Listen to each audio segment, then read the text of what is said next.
Hi friends, welcome to our channel. இன்றைக்கி என்ன வீடியோன்னு பார்த்தீங்கன்னா, டே இன் மை பாட்டி வீடு.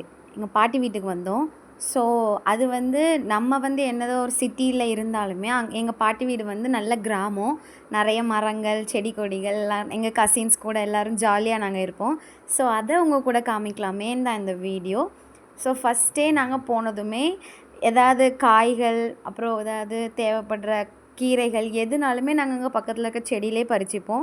ஸோ ஃபஸ்ட் அதை நாங்கள் முருங்கைக்கீரை பறித்தோம். முருங்கைக்கீரை பண்ணி சாப்பிட்லான்னு ரொம்ப நாளாக ஆசையாக இருந்துச்சு. ஸோ போனதுமே முருங்கைக்கீரை அங்கேயே இருக்குது, அதை பறிச்சுக்கிட்டோம். அடுத்து என் கசின் உடனே வந்து குட்டி பொண்ணு எங்களுக்கு ஸ்ப்ரிங் பொட்டேட்டோ செஞ்சுதா அப்படின்னு ரொம்ப கம்பல் பண்ணால். அடுத்து எனக்கு காலையிலே எங்கள் பாட்டி எங்களுக்கு சிறுபேரை வச்சு தந்தாங்க. அடுத்து அவளுக்கும் ஸ்ப்ரிங் பொட்டேட்டோ வேணும்னு கேட்டுகிட்டே இருந்தா. அவளே இதை கட் பண்ணா. இந்த மாதிரி குட்டி குட்டியாக அவளே கட் பண்ணி நான் வீடியோ ஷூட் பண்ணுறேன் அப்படின்னு சொல்லி அவளே இது பண்ணி எல்லாத்தையும் உங்களுக்கு எக்ஸ்பிளைன் பண்ணிகிட்டு இருந்தா. அது ரொம்ப சவுண்டு இதாக இருந்ததுனால நான் அந்த ஆடியோவை கட் பண்ணிட்டேன்.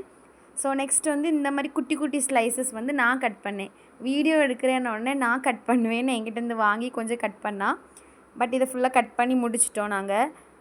கடைசியில் தான் ஒரு சம்பவம் தரமாக ஒன்று செஞ்சு விட்டா. அது இந்த வீடியோவில் போகும்போது உங்களுக்கே தெரியும். அவள் வந்து ட்ரை பண்ணுறா, பட் ஆனால் வந்து ஜூஸி ஆகிடுது. ஃபுல்லாக கட் ஆகாமல் பாருங்கள், அது கட் பண்ணலே தெரியும். அவள் வச்சு தேய்க்கிறனால அது ஃபுல்லாகவே குட்டி குட்டியாக வர்றதும் இல்லாமல் உள்ளே ஒரு மாதிரி ஜூஸ் மாதிரி ஃபார்ம் ஆயிடுது.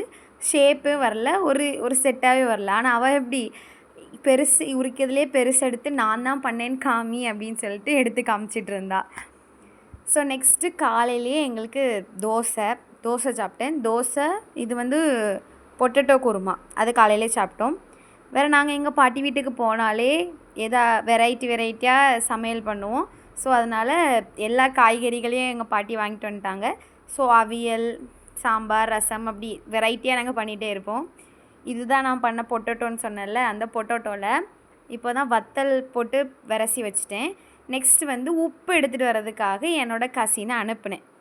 இப்படி குட்டி குட்டியாக எல்லாத்தையுமே வந்து நாங்கள் செப்பரேட்டாகவும் வைக்கலாம், ஆனால் நாங்கள் வந்து இப்படியே வச்சுட்டோம். உப்பு எடுத்துகிட்டு வர ஆளை பாருங்கள், எவ்வளோ உப்பு இதுக்குன்ட்டு. நான் வீடியோவில் கான்சென்ட்ரேட் பண்ணிகிட்டு இருந்தனால அந்த ஒரு இம்மி நேரத்தில் எவ்வளோ உப்பு போட்டா பாருங்க. இந்த உப்பே டோட்டல் டிஷ்ஷும் டேமேஜ். வாயில் வைக்கவே முடியல. நான் வீடியோ கேமராவே பார்த்துட்டு இது பண்ணனால அவள் எவ்வளோ போட்டா எதுவுமே நான் கவனிக்கல. கடைசியில் உல்ட்டாவாயிடுச்சு. நெக்ஸ்ட்டு அப்படியே நாங்கள் வந்துட்டு இருக்கும்போது மாங்காய் மரத்தில் மாங்காய் நிறைய பார்த்துட்டோம். ஸோ மாங்காவை கொஞ்சம் பார்க்கலாமே அப்படின்னு சொல்லிட்டு கொஞ்சம் காம்பவுண்ட் மேலாம் ஏறி தான் அந்த மாங்காவை பறிக்க போனோம். ஸோ என்னோடய கசின் எப்படி வாரான்னு பாருங்கள். அதில் ஸ்ட்ரைட்டாக வர்றதுக்கு பயம். ஸோ இப்படி உட்காந்து வந்துட்டுருக்கா. ஸோ இங்கே வந்து கம்பு வச்சு நாங்கள் தட்டியே எடுத்துருவோம். ஏன்னா அதுலேருந்து எங்களுக்கு அது கிட்ட தான். ஸோ கம்பு வச்சு தட்டிகிட்டு இருந்தோம். ஸோ அதுக்கு தான் ஃபஸ்ட்டு கம்பு தேடணும். பெரிய கம்பு வந்து கிடைக்கல. ஃபஸ்ட்டு கொக்கி இருந்துச்சு, அது முறிஞ்சு போச்சு. ஸோ கொக்கி கிடைக்கல. ஸோ கொக்கி அப்படி தேடிகிட்டே இருக்கோம். இதுதான் எங்கள் பாட்டியோட கார்டன். எவ்வளோ பெருசாக இருக்குது பார்த்தீங்களா? இதில் தான், இந்த மாங்காய் மரத்தில் தான் நாங்கள் மாங்காய் பறிக்க போகிறோம். ஃபைனலாக நான் ஒரு கொக்கியை பார்த்துட்டேன். கொக்கி மீன்ஸ் வெறும் கம்பு தான், அந்த கொக்கி மாட்டுறது இல்லை. அந்த கம்பை வந்து நான் அதில் கீழே பார்த்துட்டேன். ஸோ அதை எடுத்துகிட்டு ஒரு தட்டி ஒரு 2-3 மாங்காவாக அட்லீஸ்ட் எடுத்துடணும் அப்படிங்கிறதுக்காக தட்டதுக்கு வந்துட்டேன். ஆக்சுவலி பார்த்தா செம்ம காற்று. அதுலேருந்து கீழே விழுந்துருவோமோன்னு பயந்து தான் நாங்களே அப்படியே மூவ் ஆகிட்டு இருந்தோம். இங்கே கொஞ்சம் தள்ளி வந்தப்பறம் பிளேஸ் வந்து ஃப்ரீ ஆயிரும். அடுத்து அப்படியே இங்கே வந்தால் எங்கள் அம்மா சமையல் பண்ண ஆரம்பிச்சிட்டாங்க. இது வந்து அவியல் கூட்டு பண்ணியிருந்தாங்க. நான் வீடியோ எடுத்துகிட்ருக்கேன்னு சொல்லிகிட்ருக்கோம், டக்குன்னு க்ளோஸ் பண்ணிட்டாங்க.